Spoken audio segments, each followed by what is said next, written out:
شده؟ خبره؟ عمو تو اینجا چی شده؟ آقا باشه ساختمون خالی کن. ساختمون خالی کن. ساختمون داره میریزه. بده من بچه. بریم مامان جون.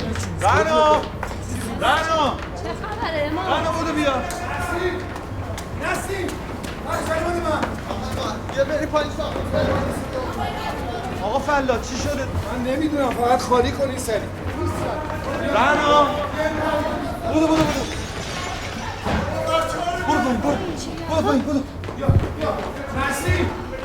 اومدی؟ آقا میری خالی کنی. چرا به ساختمون داری میاد؟ آقای ما برو قرآن یکی بیاد کمک کنه این بچه الان میام سب بیا بیا وایسا منو میام با برو تو کوچه برو بگو همه برن تو کوچه خانم زهری. حسین کجاست؟ خانم من زهری. حریف نمیشم بچه رو بیارم حسین